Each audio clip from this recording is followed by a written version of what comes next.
Bonsoir, nous allons commencer la conférence de presse. Demandez le micro pour les questions.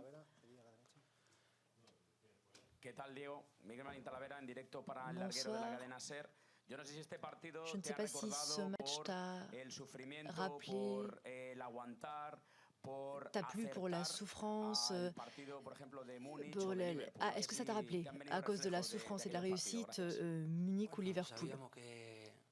Nous savions que nous venions pour rencontrer une équipe qui a déjà vécu des demi-finales et des finales de Champions League ces derniers temps et qui est très bonne en compétition, qui a de très bons joueurs, qui a beaucoup de jeunes joueurs. Aujourd'hui, ils avaient 6-7 joueurs qui avaient moins de 24 ans et c'est vrai qu'ils ont un avenir incroyable.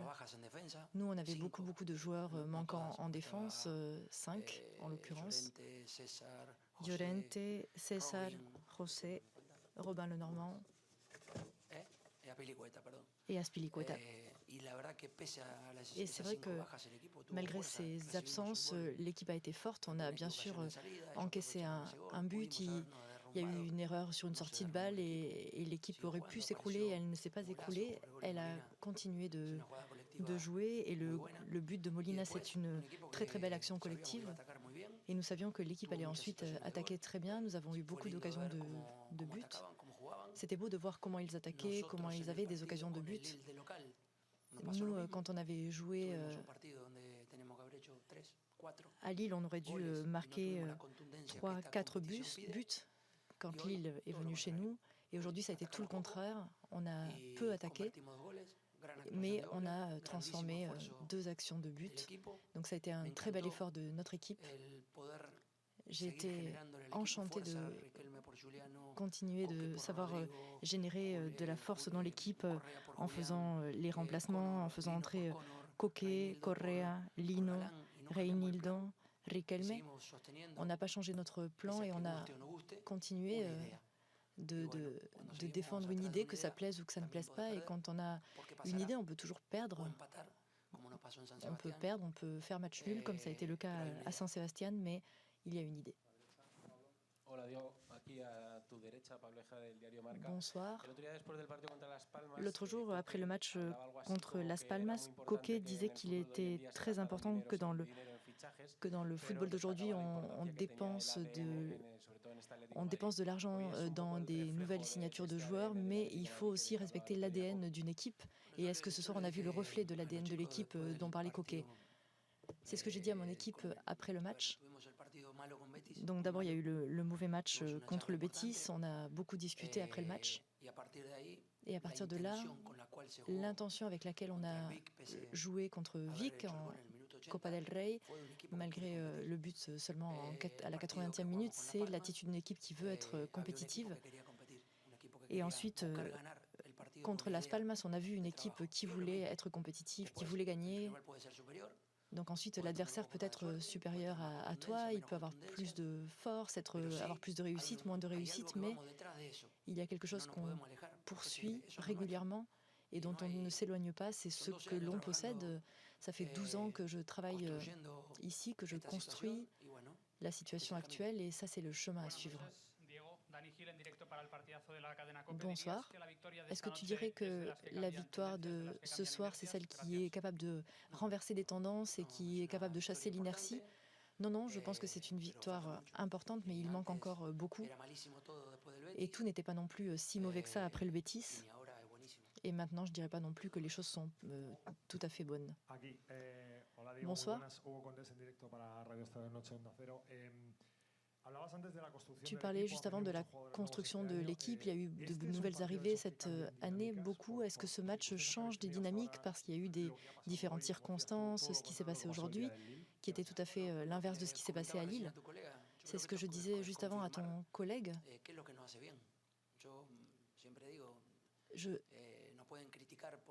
Donc on ne peut pas critiquer le match contre la Real Sociedad parce qu'on n'a pas eu autant d'occasions, on n'a pas eu autant d'attaques dans la deuxième mi-temps. Contre le Betis, il n'y avait pas d'idée, il n'y avait pas de chemin à suivre. Et on ne s'est pas senti identifié contre le Betis. Mais après cela, comme ça s'est passé contre Vic, contre Las Palmas, et encore aujourd'hui dans un stade où il n'est pas facile de gagner, C'est sûr qu'il n'est pas facile de gagner ici. Et je pense que l'équipe remporte un résultat qui est très très important dans notre trajectoire. Bonsoir. Tu parlais beaucoup de l'énergie et de la jeunesse de l'adversaire, mais je te parle là de l'expérience de Witsel. On questionnait beaucoup sa présence, il y a toutes les absences. Molina aussi a été critiqué et on voit qu'il a bien grandi. Alors avec Axel Witsel, on a beaucoup parlé, on ne sait pas s'il lui reste 1 an, 2 ans, 3 ans ou 6 mois, parce que quand on arrive à cet âge-là, autour de ces âges-là, ça n'est pas facile de savoir jusqu'à quand tu vas pouvoir donner ton maximum, mais il faut qu'il en profite parce qu'il a du talent, il a une vision du jeu, il a appris à jouer en tant que libéro, on le fait parfois jouer double central, mais il s'adapte en permanence et moi ça me rend très heureux pour lui parce que c'est un garçon qui, depuis qu'il est arrivé, il nous a toujours donné tout ce qu'il avait. Vous avez mentionné Oblak dans la première réponse, pas seulement les 8 arrêts, mais je crois qu'il a eu un très grand mérite et je pense que le but, c'est lui qui le lance en passant par Griezmann. Et vous avez donc besoin pour que les choses finissent bien, vous avez souvent besoin d'Oblak qui n'a pas été toujours aussi bon précédemment. Après tout ce que nous a donné Oblak durant toutes ces années, il peut arriver bien sûr que pendant certains matchs, il ne soit pas à son maximum, mais c'est vrai qu'on est tellement mal habitué, il nous a tellement donné on aurait toujours besoin qu'il soit à ce niveau et j'espère qu'il va pouvoir le maintenir et que surtout ses coéquipiers puissent l'aider et l'aider à être encore meilleur. Buenas noches. El fútbol es cruel y esta noche lo hemos visto. Una pregunta sencilla, si vuelves a jugar este partido 10 veces, ¿cuántas veces lo ganas?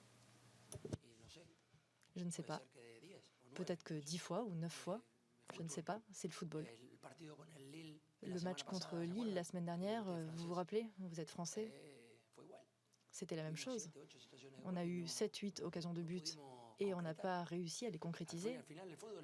À l'inverse, donc au final, le football, c'est de la réussite. C'est très beau, hein, le jeu associatif, le jeu collectif. Ce jeu qui te génère cette capacité à attaquer de partout, mais c'est la précision qui te positionne à un endroit ou à un autre et qui te donne un succès. À Lille, on n'a pas eu de réussite et on a perdu. Et aujourd'hui, Paris a été meilleur que nous, ils ont mieux joué, mais nous, on a eu cette réussite qui nous avait manqué contre Lille. Dernière question. Griezmann n'était probablement pas en train de jouer avec le ballon son meilleur match. Il ne réussissait pas très bien ce qu'il faisait, surtout sur les derniers mètres, mais tu l'as gardé sur le terrain. Et je ne sais pas pour quelle raison, mais... Donc, en fin de compte, pourquoi est-ce que tu l'as laissé sur le terrain? Parce que tu penses que Griezmann peut toujours faire ce qu'il a fait à la fin du match? Donc à cette occasion, évidemment, la passe et le but lancé par Griezmann me donnent raison. Donc ce serait très injuste de ma part de dire que c'est la raison pour laquelle il est resté sur le terrain. Mais on a besoin de respecter l'effort des joueurs. Correa et Julián, c'est pas la même complémentarité. Griezmann a une passe supplémentaire, c'est un milieu de terrain qui a une accélération continue et qui court mieux sur le terrain. Donc tu as à la fois un milieu de terrain et un attaquant qui peut travailler depuis la défense avec Correa et Julián. Et donc on avait 2 attaquants avec un profil plus offensif et qui combine moins. Donc on ne sait pas ce qui aurait pu se passer et aujourd'hui ça s'est bien terminé parce que Griezmann a fini par faire une passe décisive, mais parfois ça n'arrive pas. D'autres fois il joue mieux, il est plus fin dans le jeu, mais ça ne se finit pas comme ça. Mais le fait de l'avoir sur le terrain, parfois ça se passe bien.